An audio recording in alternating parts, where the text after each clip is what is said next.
No episódio de hoje, a gente vai bater um papo sobre identidade, linguagem e cultura, e como tudo isso faz parte de uma disputa real. As mentes, as ruas e as redes são palcos dessa disputa. Vamos revelar como o sistema controla como a gente fala, pensa e se reconhece. E por que a linguagem da periferia, nossas roupas e atitudes são formas de afirmação da nossa identidade. Vamos falar também de como a cultura da quebrada representa a luta pela liberdade de ser quem a gente é. Mostrar que a diversidade é a maior potência criativa e de inovação da cultura. Quem controla a linguagem, controla o pensamento e a existência. Mas a gente não entrega fácil. A nossa cultura é de resistência e a nossa voz ecoa no tempo e no espaço. Entender essa luta é a chave para uma cultura libertadora, que respeita e valoriza quem a gente é de verdade.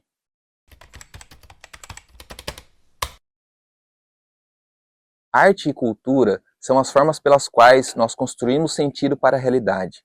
Comunicamos experiências e transformamos o mundo. São expressões dinâmicas, plurais, ligadas ao modo de viver, pensar e se organizar em sociedade. A nossa linguagem não é fixa. Ela muda de acordo com o tempo, o lugar e os grupos sociais que a utilizam. Ela se adapta e serve ao propósito coletivo. Ela precisa fazer sentido para nós. As diferentes formas de articular a linguagem de cada grupo ou indivíduo definem a sua identidade. O conjunto de práticas, memórias, valores e conhecimentos compõem a cultura de um grupo. Compreender a cultura exige reconhecer a diversidade e as disputas que acontecem nesse campo. Cultura é tudo que o ser humano produz, material ou simbólico. Ferramentas, festas, religiões, arte, ciência, representam como cada grupo social interpreta o mundo e promove identidade entre os indivíduos. Na modernidade, teve ligada à sofisticação, mas a partir do século XIX, a antropologia estabeleceu outra leitura. A cultura como conjunto de práticas e valores, sem hierarquias. Autores como Boas e Lévi-Strauss entenderam a cultura como construção social e simbólica. O que sentimos, pensamos e acreditamos é determinado no coletivo, mediado por ideias e costumes. Cada cultura carrega visões de mundo e orientam a nossa compreensão da realidade. Culturas orientais valorizam o equilíbrio e a impermanência. Já o Ocidente é centrado em controle e competição. Essas diferenças mostram que não existe apenas uma forma de conceber o mundo. Nesse contexto, a arte, em seu aspecto mais amplo, é a prática da cultura. É a articulação da linguagem que expressa experiências estéticas, políticas e afetivas. Além disso, a arte é invenção, inovação e criação de sentido para a realidade. Ela enriquece o imaginário coletivo e fornece novos elementos para pensar o mundo. A cultura de um grupo representa seus indivíduos através de uma identidade coletiva. A definição de arte muda com o tempo, de imitação da natureza na Grécia Antiga à expressão humana no Renascimento. Da ruptura das vanguardas à provocação contemporânea. A arte é uma criação simbólica e discursiva da realidade. O reconhecimento social do que é arte revela uma disputa de poder. Quem é que tem o poder de dar significado à realidade? A classe dominante define critérios que excluem expressões populares, indígenas e negras. Institucionalizam a arte para controlar as narrativas. Expressões urbanas como a pichação e o grafite são atos políticos. É criação de identidade com o território e a reinvenção do espaço público. Paredes pintadas na cidade contam a história de quem vive nela. Aqui no Brasil, pichação e grafite são diferenciados por critérios estéticos. Mas por definição no dicionário, pichar significa cobrir de piche ou sujar a imagem de alguém. Essa separação entre grafite e pichação só acontece aqui no Brasil. Isso demonstra o preconceito de classe da nossa sociedade. Nos anos 70, o grafite entrou na contracultura hip-hop como protesto. Sua criminalização na década seguinte veio da teoria da janela quebrada. A associação do grafite com violência inverteu seu papel social de crítica. De denúncia, passou a ser percebido como fonte do problema pela opinião pública.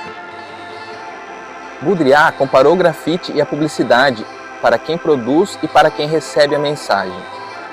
Enquanto a publicidade tinha o objetivo de vender alguma coisa, o grafite representa uma visão da realidade. um conjunto de valores diferente da concepção mercadológica que desafia as instituições e o conceito de propriedade privada. A criação surge da experiência e do tempo livre da obrigação de produzir. O ócio criativo é fundamental para o desenvolvimento da arte e da ciência. Festas, saraus e rodas de conversa são solos férteis para a cultura florescer. O tempo livre é essencial também para a saúde mental e qualidade de vida. Mas a lógica produtivista vem reduzindo cada vez mais o nosso tempo, nosso espaço sagrado de criação e produção de realidades possíveis. Bom, e se a cultura é o conjunto e a arte é a expressão, a linguagem é o meio. É através dela que transmitimos os valores e sentidos. A arte nasce com a prática da linguagem, não apenas da falada ou escrita, mas de todas as formas de expressão e criação. Linguagem, cultura e arte formam um ciclo inseparável de criação, troca e transformação.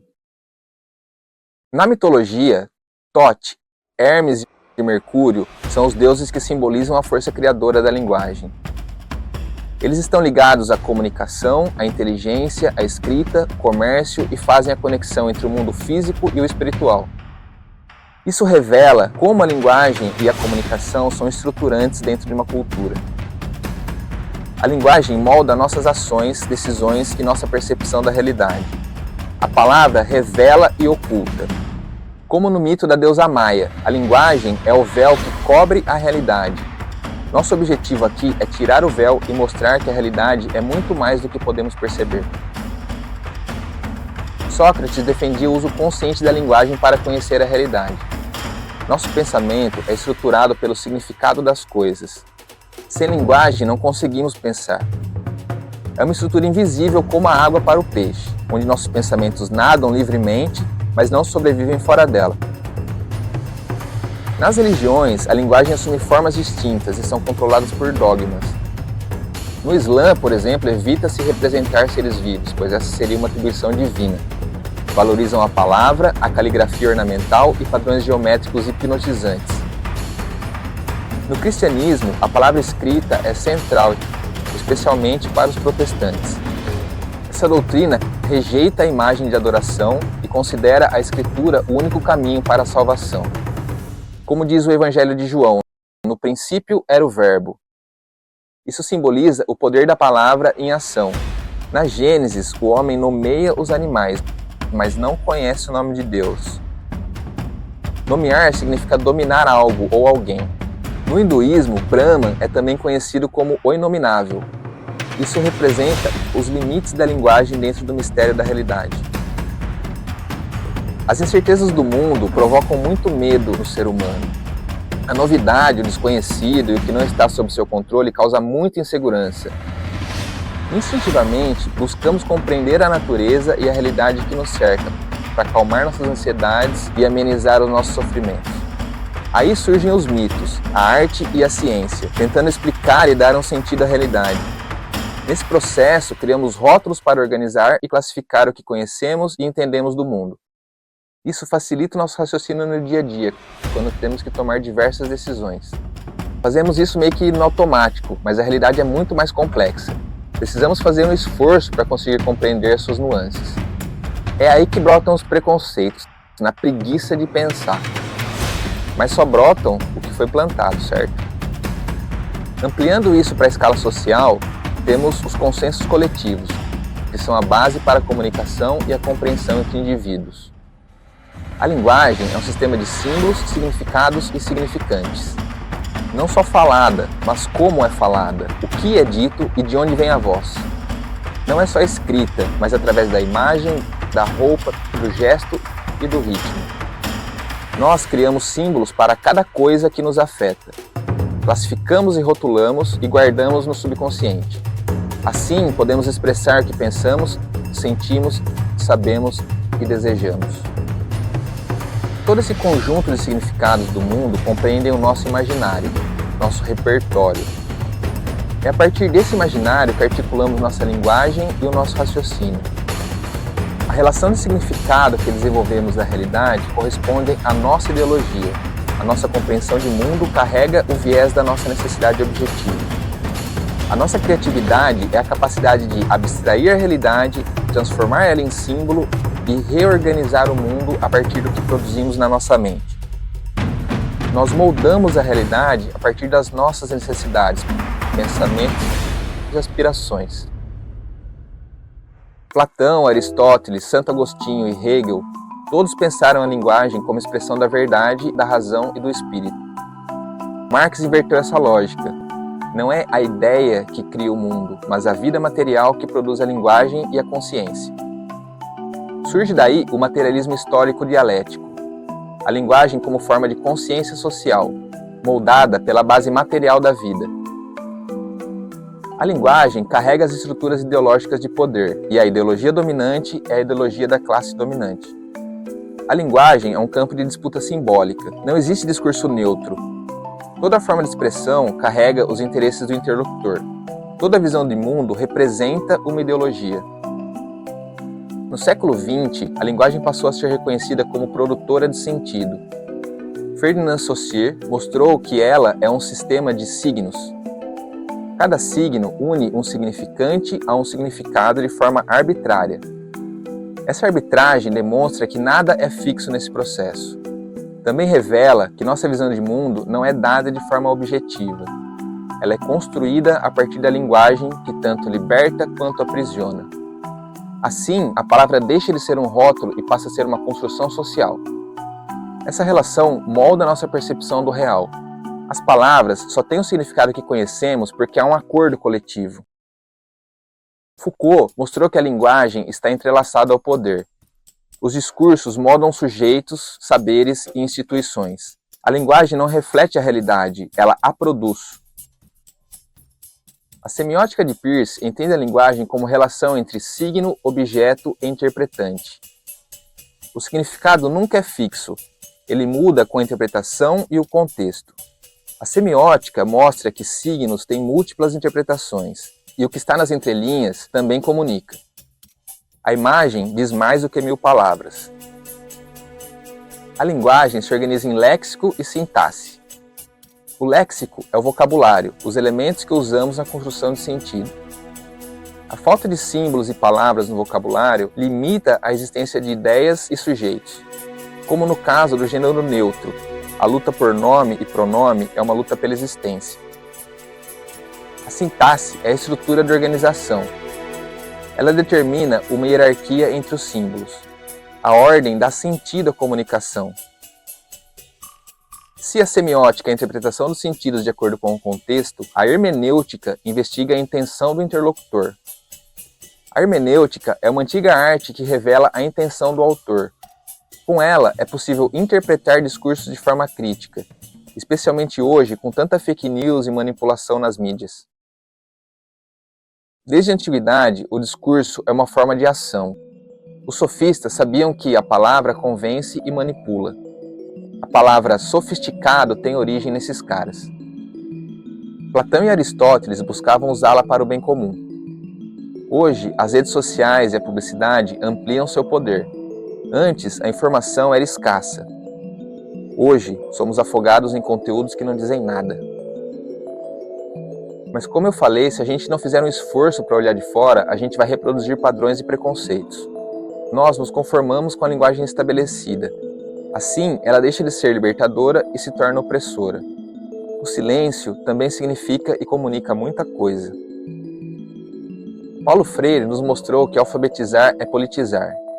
Ele revolucionou a educação quando mostrou que ler é interpretar o mundo.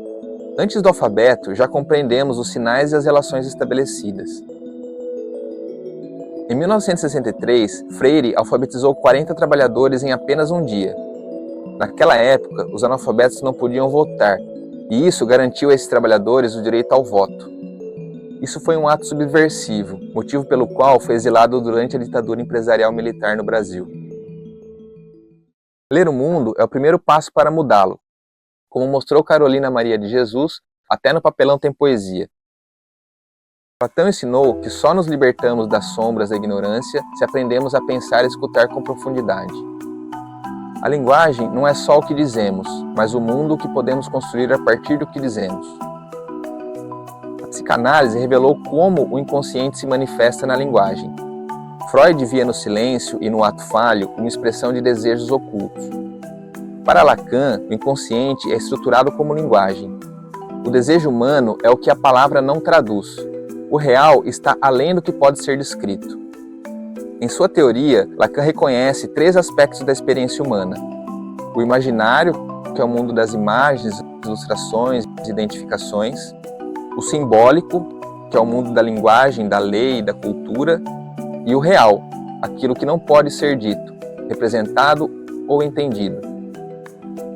A propaganda explora nosso desejo, vendem sonhos, identidades e estilos de vida.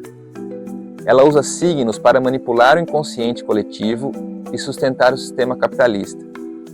As mídias e a publicidade instrumentalizam a linguagem como forma de dominação. A natureza humana é coletiva, dependemos do bando para sobreviver.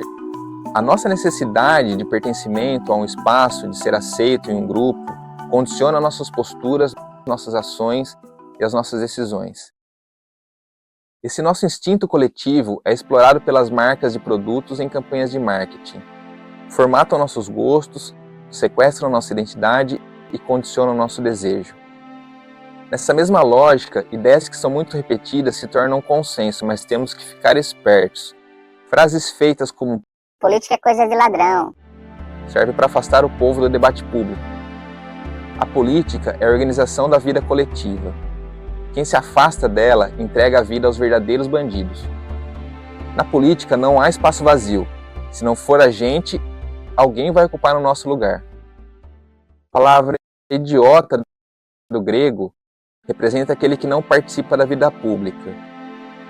Resgatar o sentido original da palavra é fundamental para compreender seu significado. Política não é corrupção, é ferramenta de transformação. A política que está na escola ocupada, no sarau, no mutirão, ela é a arte de construir o comum, de reunir pessoas para discutir, decidir e agir coletivamente. Precisamos disputar a política, porque quem não disputa já perdeu. Ciência determinista, inspirada em Newton, viu o mundo como uma máquina previsível. Essa visão trouxe avanços, mas também visões equivocadas da natureza. Serviu para justificar as piores atrocidades que já foram feitas em nome da ciência. Einstein mostrou que o tempo e o espaço são relativos. A mecânica quântica revelou as incertezas da realidade. As ciências humanas mostraram que a percepção varia de acordo com a cultura. A realidade deixou de ser um dado absoluto e passou a ser vista como construção social. Nossos sentidos são limitados. Vemos e ouvimos faixas curtas de espectro de luz e som. As escalas micro e macro são difíceis de perceber sem um instrumento. Kant afirmou que não acessamos o mundo em si, mas como ele se parece para nós. O conhecimento é filtrado pela razão. Nós não percebemos a realidade através dos sentidos, nós percebemos a realidade através da consciência. Isso quer dizer que nós não simplesmente vemos, ouvimos e sentimos o mundo. Nós interpretamos a realidade. Não percebemos a natureza como ela é, mas como nós entendemos ela. A linguagem é a ferramenta que usamos para nos entender e entender o universo. Nesse aspecto, nem a matemática e a fotografia são isentas. Elas revelam escolhas humanas. A natureza não precisa de nome nem de matemática para existir. Somos nós que interpretamos a natureza por meio de equações e símbolos. A fotografia também seleciona, recorta e enquadra a realidade, criando uma narrativa. Ambas são formas de interpretação, não cópias ou traduções fiéis da realidade. Reconhecer esses limites nos leva a uma postura mais crítica. O conhecimento é sempre uma construção atravessada por cultura, linguagem e história. Nossos vieses cognitivos e de confirmação moldam nossa forma de pensar. Isso reforça os nossos preconceitos e promove uma estrutura de opressão. Também criamos uma camada jurídico-burocrática, uma cultura dura formada por leis, contratos e regulamentos. Em última instância, é essa camada que tenta organizar a vida coletiva. Mas existe um abismo entre a vida real e o que está no papel. Essa camada jurídica torce a realidade para caber nos documentos. E quem domina os documentos controla a narrativa oficial da realidade. enquanto os excluídos lutam para que suas realidades sejam reconhecidas.